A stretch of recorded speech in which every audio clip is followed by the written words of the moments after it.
এদিকে মৌসুমে পর্যাপ্ত বৃষ্টিপাত না হওয়ায় রাঙামাটির কর্ণফুলী পানি বিদ্যুৎ কেন্দ্রে ব্যাহত হচ্ছে উৎপাদন। কেন্দ্রের 5টি ইউনিটের মধ্যে সচল রয়েছে মাত্র 3টি। আর এ নিয়ে আরও জানাতে রাঙামাটি থেকে যুক্ত আছেন সহকর্মী জিয়াউর রহমান জুয়েল। জুয়েল, কবে নাগাদ বিদ্যুৎ কেন্দ্রে উৎপাদন স্বাভাবিক হতে পারে আর এর প্রভাব আসলে কেমন পড়েছে জানাবেন।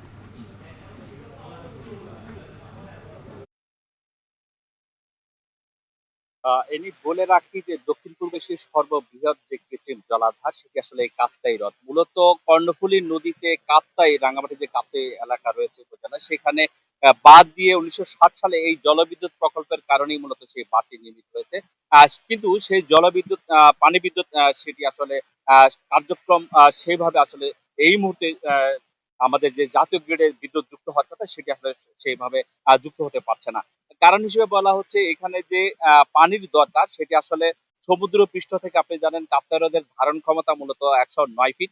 সমুদ্র পৃষ্ঠ থেকে এই উচ্চতা আসলে এই 109 ফিটের পানির যে সঞ্চালন হয় সেখান থেকে আসলে যে 5টি ইউনিট রয়েছে কর্ণফুলী পানি বিদ্যুৎ কেন্দ্রে, সেই ইউনিটের মাধ্যমেই সেই আসলে বিদ্যুৎ উৎপাদন হয়। কিন্তু এখানে পানির যে ধারণ ক্ষমতা 109 ফুট, সেখানে আসলে আজকে সকাল 10টা পর্যন্ত সেখানে রয়েছে 73.30 ফুট পানি।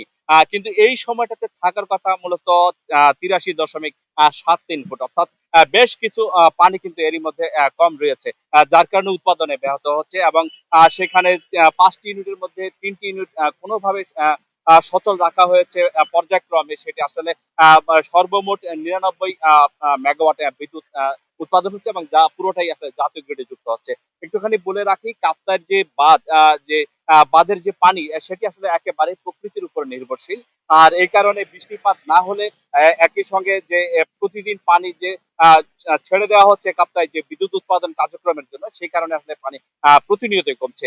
আর এর প্রভাব পড়ছে উৎপাদনে। একটুখানি বলে রাখি, এই সময়টাতে আসলে আমরা এর আগের বছরগুলোতে দেখছি কয়েক দফা বৃষ্টিপাত বা ভারী বর্ষণের কারণে সেখানে জলোচ্ছ্বাস কিংবা বন্যা পরিস্থিতি তৈরি হয়েছে। কিন্তু এবার এখন পর্যন্ত জুনের আজকে যেহেতু শেষ তারিখ, 30শে জুন, এখন পর্যন্ত সেভাবে আবার বৃষ্টিপাত হয়নি, যার কারণে এই যে পানির যে উচ্চতা সেটি আসলে দিন দিন একেবারে নিচে নেমে যাচ্ছে, যার কারণে উৎপাদনে মারাত্মকভাবে ব্যাহত হচ্ছে। বলে রাখি যে এই কাপ্তাই যে জলবিদ্যুৎ প্রকল্প, সেই প্রকল্পের আসলে বেশ কয়েকটি কারণেই সেটি আসলে নির্মিত হয়েছিল।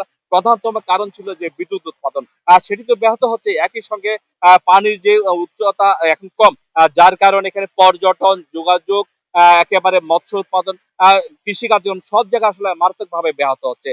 এটি পর্যাপ্ত বৃষ্টিপাত হলেই কেবল এই সংকট থেকে উত্তরণ সম্ভব বলে জানিয়েছেন আমাদের যে কর্ণফুলী পানি বিদ্যুৎ কেন্দ্র। রাঙামাটি থেকে এই ছিল আমার কাছে সবশেষ। এনি